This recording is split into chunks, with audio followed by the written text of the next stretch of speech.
Hello class. Today we are going to take a look at spheres, and we're going to study and learn and use a formula for the surface area of a sphere and then the volume of a sphere. And so we're just going to start off. I'll give you the formula.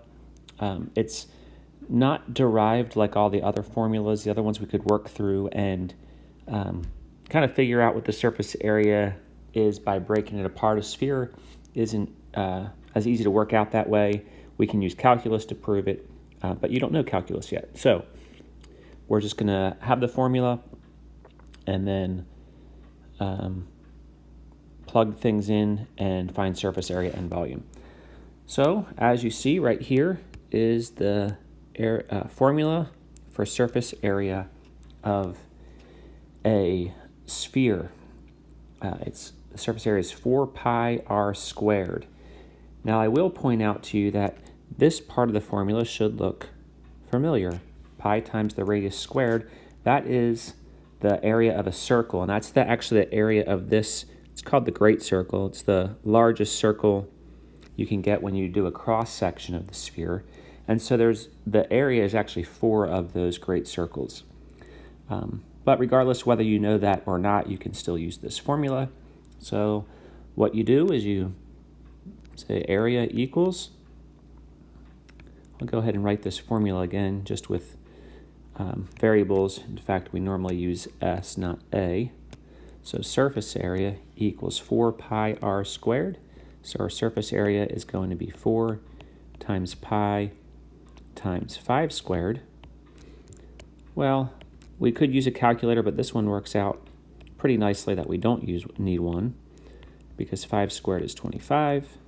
4 times 25 is 100. So we have the surface area is 100 pi. And even this part, we know pi is 3.14159. So if we multiply that by 100, our surface area is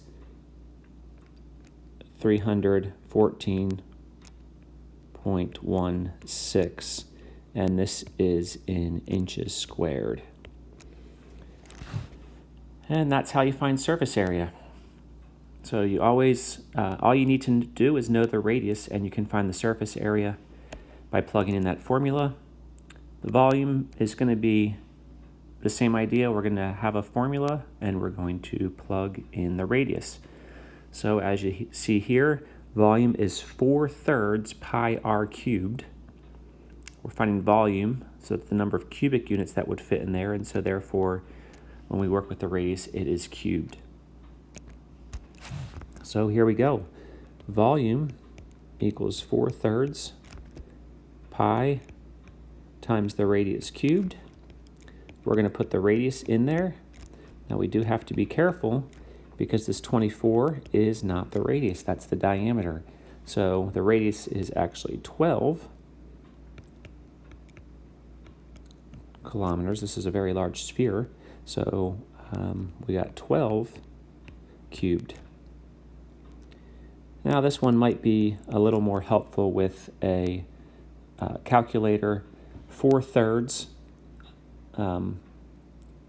that's 1 1/3, which would be 1.3 continuing. We can put it on our calculator if we want. 4 divided by 3 is 1.33. We're going to multiply times pi. And I want to show you the calculations on the calculator because a lot of people make mistakes here. So this is, our first part is 4.1888. I'm just going to round it right there. Times 12 cubed. So the mistake some people make is they go ahead and take this 4.18879 and multiply it by 12 and then cube it. That is incorrect. Just the 12 is cubed. Just the 12 is cubed. So now what we'll do is we'll take 12 cubed.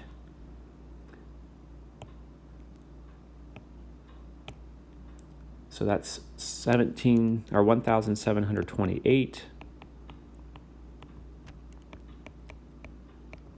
And we can multiply that by the 4.188 0.79. That's plenty of decimal places because the directions say round to the nearest hundredth. So our volume is 7,238.23 kilometers cubed. And that is how you find the volume. So it should be simple enough. You're plugging in the formula. Please make sure to type things in your calculator correctly.